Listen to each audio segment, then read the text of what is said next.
पन्नगे च सुरेन्द्रे च कौशिके पाद संस्पृशि निर्विशेष मनस्काय श्री वीरस्वामिने नमः। आरहत वाङ्मय में कहा गया है, संजय विरय परिहय पच्चखाय पावकम्य। हमारे जीवन में कर्तव्य और अकर्तव्य का विवेक होना चाहिए। जिस आदमी में कर्तव्याकर्तव्य का पार्थक्य करने वाली बुद्धि नहीं होती है, विवेक नहीं होता है, तो वह व्यक्ति अनिष्ट के गर्त में गिर सकता है। आचार्य श्री तुलसी का एक छोटा सा ग्रंथ है, संस्कृत भाषा में है, कर्तव्य सठ त्रिंशिका। वहाँ पहला श्लोक है, स्वे कर्तव्य मकर्तव्यम विदन्ति नहि ये जनः यदा कदाप्यनिष्टं स्यादिह तेषामतर्कितम्। कि जो लोग अपने कर्तव्य और अकर्तव्य को नहीं जानते हैं, उनका जब कभी अनिष्ट हो सकता है, जिस अनिष्ट की उन्होंने कल्पना भी न की हो। और जिस आदमी में कर्तव्य और अकर्तव्य का बोध नहीं होता है, पशुयन्ते नरा अपि, वे ऐसे लोग पशु के समान होते हैं। तो यह कर्तव्य का बोध होना और कर्तव्य पालन के प्रति सजगता का होना, यह आदमी के जीवन की बड़ी महत्वपूर्ण बात होती है। एक माता पिता का संतान के प्रति क्या कर्तव्य है? ठीक है, सांसारिक कर्तव्य भी मान लें, इधर माता पिता का यह भी कर्तव्य है कि संतान को पढ़ाए, शिक्षित करे, संस्कारित करे। माता शत्रुः पिता वैरी येन बालो न पाठितः। माता शत्रुः पिता वैरी येन बालो न साधितः। वह माँ शत्रु है और पिता दुश्मन है जो अपने बच्चे को पढ़ाता नहीं है, पढ़ाया नहीं। और वह माँ भी शत्रु और पिता वैरी है जो बच्चे को साधित नहीं करता है, तैयार नहीं करता, संस्कारवान नहीं बनाता है। कर्तव्य अपने आप में विशेष बात होती है। बस किसका क्या कर्तव्य है, मेरा क्या कर्तव्य है, यह बोध होना बहुत महत्वपूर्ण होता है। सबका कर्तव्य एक समान नहीं भी होता, तो जिसका जो कर्तव्य है उसका बोध उसको अच्छा होना चाहिए और उसके प्रति जागरूकता भी होनी चाहिए। वैशाख शुक्ला तृतीया भगवान ऋषभ ने उस दिन पालना किया था वर्षी तप का। अक्षय तृतीया यों जैन शासन में भगवान ऋषभ की तपस्या की संपन्नता से जुड़ी हुई है और दान से जुड़ी हुई है, दान देना। और अक्षय तृतीया का दिन और उस दिन कोई अच्छा कार्य शुरू किया जाए, एक अच्छा दिन माना जाता है। और ऐसे ही तीज, अनपूछा मुहूर्त भला का तेरस का तीज, वो फिर अक्षय तृतीया वाली तीज। तो भगवान ऋषभ से जुड़ी हुई यह तिथि है। भगवान ऋषभ के संदर्भ में कर्तव्य की बात, कि जैसे भगवान ऋषभ ने जनता को एक शिक्षण दिया। अब ये जो अशी मशी कृषि ये जो बात आती है कि ये तो एक सांसारिक काम है, अशी मशी, तो ये बातें भगवान ने क्यों इनका ज्ञान दिया, क्यों इनको सिखाया, प्रशिक्षण दिया, जो भी ये सांसारिक चीज़ें क्यों सिखाई, धर्म की बात बताते तो बढ़िया है। तो एक बात आती है भी, सांसारिक बात भी तो नहीं बताएंगे तो लोग कैसे जानेंगे। वो जमाना जब एक लोगों में ज्ञान होना आवश्यक, तो कहा क्यों दिया यह ज्ञान लोगों को। एक श्लोक आता है कि एतच्च सर्वं सावध्यमपि लोकानुकंपया स्वामी प्रवर्तयामास जानन कर्तव्यमात्मनः। ये सावध्य चीज़ें भी भगवान ऋषभ ने जो दूसरों को सिखाई थी, क्यों सिखाई, उसके दो कारण मान लें। वैसे एक ही है, दो रूप में कारण मान लें। लोकानुकंपया, यह लौकिक अनुकंपा, लोकानुकंपा लोगों पर अनुकंपा, और लौकिक अनुकंपा, उस कारण से उन्होंने सिखाया। दूसरी बात है कर्तव्यम आत्मनः जानन, कि मेरा कर्तव्य है, यह जानते हुए सिखाया। क्योंकि उस समय वे साधु तो बने नहीं थे, भगवान सब सांसारिक आदमी थे।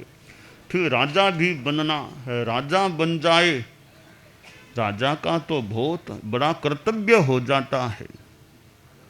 और ऋषभ के पास जो ज्ञान था, उतना ज्ञान और किसी के पास था कि नहीं था, किस रूप में था, तो उनके पास ज्ञान भी था। तो ज्ञान है, लोग अज्ञानी हैं, तो अज्ञानियों को ज्ञान देना भी एक आदमी का कर्तव्य हो सकता है। जिसके पास ज्ञान है औरों के पास मान लें लगभग ज्ञान वो है नहीं, तो वो ज्ञान देना एक कर्तव्य हो सकता है।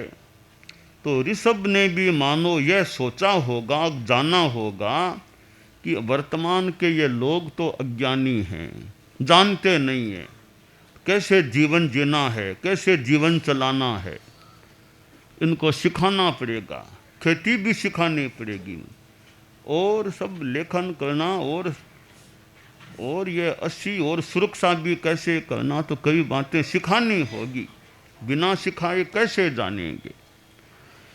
तो अपना कर्तव्य जानते हुए उन्होंने सावध्य काम भी बताए, शुरू किए। अग्नि का उपयोग कैसे करना और कैसे काम करना, बैलों के छिकी बांधना आदि कितनी बातें, कि यह उनका कर्तव्य था।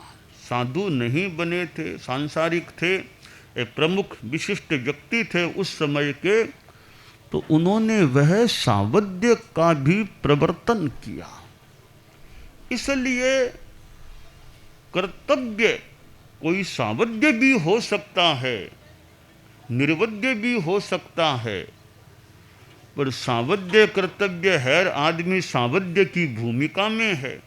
अब गृहस्थ है, अब बेटे हैं, और तो बेटों को काम धंधे में लगाना, कभी दुकान चलो, ऑफिस में बैठो, पढ़ाई तो पढ़ाई हो गई तुम्हारी, बीकॉम कर लिया, एमकॉम कर लिया, सीए, जो भी, अब काम धंधे में लगो। तो पिता अपने पुत्रों को कभी दुकान में साथ ले जाता है या और कहीं भेजता है काम धंधे के लिए, ये कमाई भी करो अब धंधे में भी लगो, कि है तो सावध्य काम, पिता खुद भी तो सावध्य के संसार में ही बैठा है, तो फिर पुत्रों को भी तो उसको लगाना उसका कर्तव्य हो गया। तो कर्तव्य सावध्य भी हो सकता है और कर्तव्य निर्वध्य भी हो सकता है। पर अब जहाँ कर्तव्य की बात है तो भगवान ऋषभ ने भी संभवतः जैसा उल्लेख है वो कैसे सावध्य एक और एक, तो एक सावध्य मैं कैसे करूं, सावध्य काम भी किया, क्योंकि अभी तो सावध्य के जगत में बैठे हैं। हाँ, दीक्षा ले ली, साधुपना ले लिया, बाद में उनको जरूरत नहीं लोगों को सिखाओ असी मसी की, फिर निवृत्त हो गए, फिर धर्म की बात बताओ, अध्यात्म की बात बताओ। तो साधु का भी अपना कर्तव्य होता है। साधो साधुत्व संरक्षा, साधु का पहला कर्तव्य है अपने साधुत्व की रक्षा करना, और फिर कोई जनोद्धार का, जन कल्याण का काम कर सके, लोगों को धर्म की बात बताओ, धर्म का रास्ता बताओ, तत्व ज्ञान सिखा सको तो सिखाओ, त्याग प्रत्याख्यान कराओ, व्याख्यान सुना दो जो उचित हो। तो यह दूसरा कर्तव्य मान लें। साधु का पहला कर्तव्य है अपनी साधुता का पालन करना, साधुता की रक्षा करना। दूसरा कर्तव्य हो सकता है कि फिर जनोद्धार का काम भी जितना संभव हो सके, जितना उचित हो, वो भी करने में प्रवृत्त होना। तो साधु समुदाय में अभी साधुओं का साधना करना कर्तव्य है, जनोद्धार भी है, सेवा भी करो। वृद्ध संत हैं और सेवा लेने योग्य हैं तो उनकी तुम्हारे लिए उचित है तो सेवा भी करो। और कहीं कहीं स्वाध्याय को गौण करके सेवा को मुख्यता भी देनी अपेक्षित हो सकती है। भी सेवा धर्म भी महान है, सेवा धर्म है परम गहनो योगिनामप्यगम्य है, कि सेवा धर्म भी बहुत बड़ा धर्म है, योगियों के लिए भी अगम्य हो सकता है, बड़ा कठिन काम भी कई बार सेवा करना हो सकता है। तो साधु का वह भी कर्तव्य हो जाए कि वृद्ध है और सेवा लेने योग्य हैं, सेव्य हैं, तो उनकी सेवा करना। का सेवा करना कठिन कैसे, कि मौनान मूक है प्रवचन पटुर वातुलो जल्प को वादो भी। कब सेवा करने वाला अगर बोले नहीं, कम बोले तो कह रहे बोलता ही नहीं है, ये तो मूक है, बोलता ही नहीं है। जिसकी सेवा की जा रही है सेवा भी वो ले रहा है, साथ में मौके मौके पर ताने भी मारता है कि तुम तो मूक है, कुछ बोलता ही नहीं है। कोई बोलता है व्याख्यान दे, अरे ये तो बहुत बातेरी आदमी है, दिन भर बातें करता रहता है, बखान करता रहता है, चुप होता ही नहीं है बोलते, ऐसा कोई कह दे तो मौनान मूक है प्रवचन पटुर वात जल्प। अब यह हमारे संत लोग बैठे हैं, बात आई तो है, कभी न बोले तो कह दे मूक है, बोले तो कह दे बहुत जल्पाक है, बाचाल है, ये तो क्षमा धारण करे, डरपोक आदमी है, बोल नहीं सकता तब चुपचाप बैठा है, क्षमा रखे तो कहे तो कमजोर आदमी है, थोड़ा बोल दे तो उद्दंड आदमी है, सामने बोलने लग गया तो बोले तो भी मरा, न बोले तो भी मरा। तो यूँ कई स्थितियाँ बन सकती है। तो सेवा भी देना और फिर ये सुनना और पड़े, बार बार सुनना पड़े, तो सुनता भी रहे और काम भी करता रहे, वो खास बात है। हालांकि थोड़ा विचार करें, मौनान मूक है, एकदम ही नहीं बोलता तो भी एकदम ही क्यों नहीं बोलते हो, बहुत ज़्यादा भी क्यों बोलो, तो संतुलित रखो, संतुलन रखो, कहीं बोलना हो तो बोल दिया और ज़्यादा भी ऐसे नहीं बोलना। खैर फिर भी सेवा करने वाले को सुनना भी पड़ सकता है, तो सुनने की भी शक्ति हो। सेवा करने वाले हमारे संत लोग, साध्वियाँ भी जो सेवा करने वाले कई सेवा केंद्रों में और में, तो सेवा भी करना साथ में कानों से सुनने की भी क्षमता रखना। कहेंगे तो बोलें तो बोल देंगे, सुन लेना, आपने सुन लेना, शांति रखना। तो कर्तव्य का पालन, कि मेरा कर्तव्य सेवा करना है। दूसरे मुझे सेवा करने पर भी सुनाएं तो सुनाएं, बोलें तो बोलें, वो इनकी इच्छा, वो मेरा काम सेवा करना है, सहन करना है, मुझे गुस्सा नहीं करना। ये भले गुस्सा, ये बडेरे हैं, वृद्ध हैं, इनकी प्रकृति ऐसी हो सकती है, कुछ उम्र भी आ गई है, तो इनमें तो सुधार हो कि न हो, पर मुझे तो जागरूक रहना है, मुझे गुस्से में नहीं आना। ये कुछ भी बोले, मुझे तो सेवा करना ही है। तो यह अपने कर्तव्य के प्रति जागरूक रहना और सेवा लेने वाले सेव्य हैं वो थोड़ी उदारता रखें। उदारता हमारे कोई, यानी हमारे किसी के, मान लो मुनि जी थे, वृद्ध मुनि जी, तो वो संत पानी पिलाया करते थे। तो एक दिन वो कोई पानी पिलाना भूल गए होंगे, बडेरे संत पानी पिलाया नहीं भूल गए, कोई बात में काम में लग गए होंगे। बाद में याद आया, अरे आज तो महाराज को पानी पिलाया ही नहीं। फिर आए कि महाराज आज तो मैं तो पानी पिलाया ही नहीं, भूल ही गया। कि कोई बात, तुम्हारे बहुत काम है, कोई बात नहीं, कोई बात, तुम्हारे बहुत काम है, मैं तो बूढ़ा हूँ, बैठा हूँ एक जगह, तुम्हारे तो बहुत काम रहे, कोई खास बात नहीं। वापिस गुस्सा नहीं किया कि तुमने पानी, कहा भी नहीं कि मुझे पानी नहीं पिलाया, उसने ये कहा कि मैं तो भूल गया। तो सेवा लेने वाला भी उदार हो, थोड़ा उदार, ताकि सेवा देने वाले का भी चित्त अच्छा रह सके। तो सेवा लेने वाले का भी कर्तव्य होता है। कभी सेवा देने वाले दे रहे हैं, कभी चूक हो जाए, भूल हो जाए तो हो गई, टाबर है और काम धंधे हैं, जवान है, इधर उधर चले जाते हैं मान लो, तो कोई बात नहीं, गुस्सा नहीं करे, शांति रखे। तो सेवा देने वाले का अपना कर्तव्य होता है, सेवा लेने वाले का अपना कर्तव्य होता है। दोनों कर्तव्य के प्रति जागरूक रहें। तो सेवा देने वाला भी कि मेरा धर्म है, कर्तव्य इनकी सेवा करना, थोड़ा कष्ट पड़े तो पड़े, मुझे तो इनकी सेवा करना है। बहुत बढ़िया बात है, भी सेवा करते हैं। सेवा लेने वाला सोचे भाई कि जितना काम मैं कर सकूं वो काम तो मैं कर लूं। ठीक है, मैं कोई बडेरे हमारे मान लो संत हैं 85-90 वर्ष के, अब गोचरी पानी के लिए जा सकूं वो तो मेरे में दम नहीं है, मैं झोली भर के ला सकूं वो तो दम नहीं है, बाहर जाना मुश्किल, तो ठिकाने में बैठा बैठा तो काम कर सकता हूँ ना। ये छोटे संत तो दिन में कितनी बार, कभी गोचरी, कभी पानी, कभी दवाई, कभी दर्शन देने, कभी तपस्या का प्रत्याग, कितने जाते हैं। तो इनके तो बाहर वाला काम है, अंदर वाला काम तो मैं कर लूँगी, तुम्हारा ओगा मैं पले दूँ, तुम्हारा और पलेवना मैं कर दूँ, छोटा मोटा धोना हो तो बैठा बैठा मैं धो दूँ, ये काम मैं कर, तुम अपने बाहर के काम करो। तो छोटे संत हैं वो बाहर की भागदौड़ का काम वो कर दें, ठिकाने का काम 2-3 वृद्ध हैं वो मिल कर के कि पात्रियाँ हम साफ कर दें, लूना हम धो दें, जगह भी हम बैठे बैठे थोड़ी सी साफ कर देंगे, ये काम हमारे जिम्मे है, इनकी चिंता तुम मत करो, तुम बाहर के काम करते रहो, गोचरी पानी लाना, इधर उधर जाना, कि तुम्हारे पैरों में ताकत है, हमारे पैर कमज़ोर हो गए हैं, हम हाथ से थोड़ा यूँ काम कर सकते हैं। एक दूसरे के पूरक बन गए, सेवा लेने वाला सेवा देने वाला एक दूसरे के पूरक बन जाते हैं।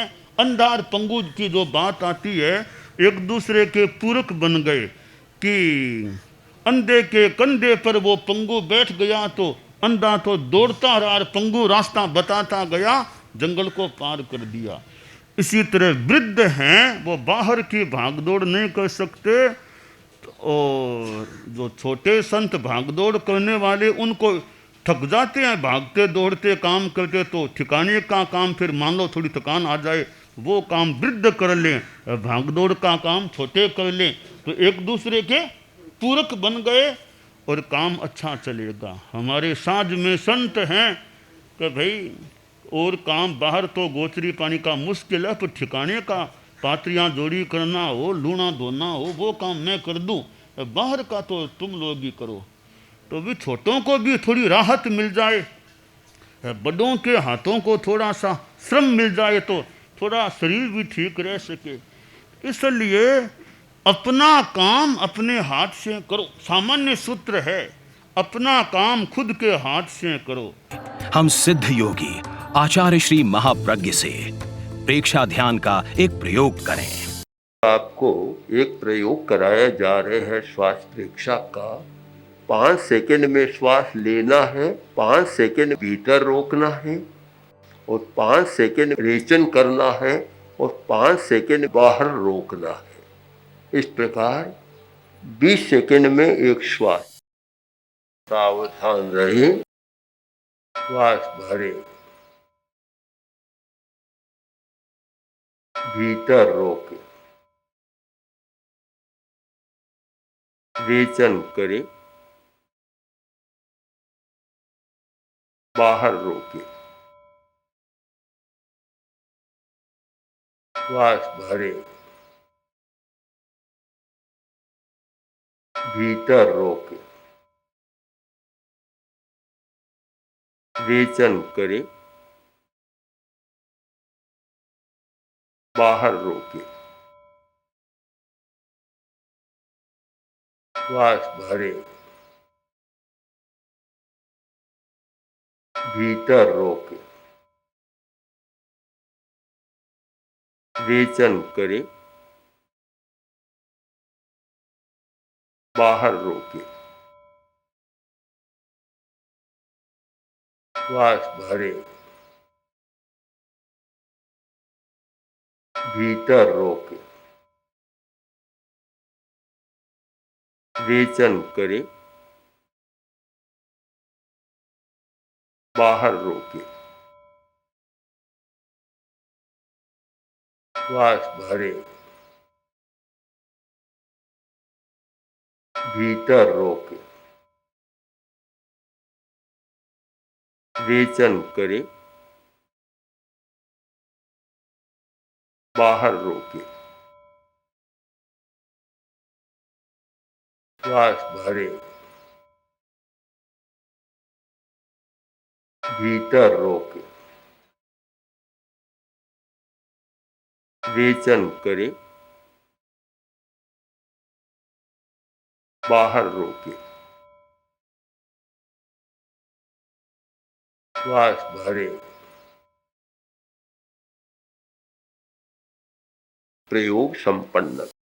तो ये ध्यान के बहुत छोटे प्रयोग कराए हैं और इनका स्वयं बार बार अभ्यास करें तो एक अच्छा अभ्यास हो सकता है। ओम आसम।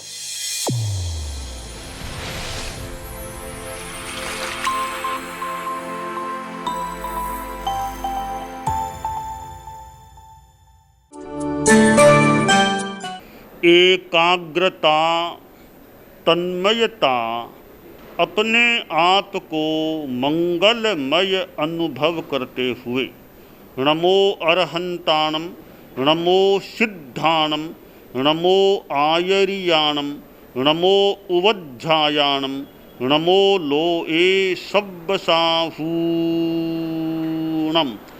एसो पंचणमुक्कारो सब्ब पावपणासनो, मंगलानं च सब्बेसिं पढ़मं हवइ मंगलम। चत्तारि मंगलम, अरहंता मंगलम, सिद्धा मंगलम, साहू मंगलम, केवलिपन्नत्तो धम्मो मंगलम। चत्तारि लोगुत्तमा, अरहंता लोगुत्तमा, सिद्धा लोगुत्तमा, साहू लोगुत्तमा, केवलिपन्नत्तो धम्मो लोगुत्तमो। चत्तारि शरणं पवज्जामि, अरहन्ते शरणं पवज्जामि, सिद्धे शरणं पवज्जामि, साहू शरणं पवज्जामि, केवलिपन्नत्तं धम्मं शरणं पवज्जामि। धम्मो मंगलमुक्किट्ठं अहिंसा संजमो तवो देवावितं नमंसन्ति जस्य धम्मे सयामणो च इत्ता भारहं वासं चक्रवट्टी महिद्धियो सन्ति सन्ति करेलोए पत्तो गइमणुत्तरं देवदानव गंधर्वा जक्ष रक्षस किन्नरा बंभयारिं नमंसन्ति दुक्करं जे करन्ति तम् मंगलं भगवान् वीरो मंगलं गौतमो गणी मंगलं स्थूलभद्राद्यः जैनधर्मोऽस्तु मंगलम् मंगलं मतिमान् भिक्षुः मंगलं भारमल्लकः मंगलं रायचन्द्राद्या मंगलं तुलसी गुरुः महाप्रज्ञोऽस्तु मंगलं तेरा पंथोऽस्तु मंगलम् विघ्नहरण मंगलकरण स्वामी भिक्षुनो नाम गुण ओळख समरण किया सर अचिंत्या काम विघ्नहरण मंगलकरण स्वामी भिक्षुनो नाम गुण ओळख समरण किया सर अचिंत्या काम विघ्नहरण मंगलकरण स्वामी भिक्षुनो नाम गुण ओळख समरण किया सर अचिंत्या काम सर अचिंत्या काम सर अचिंत्या काम। एक दिवसीय त्याग आज के लिए धारणानुसार त्याग है।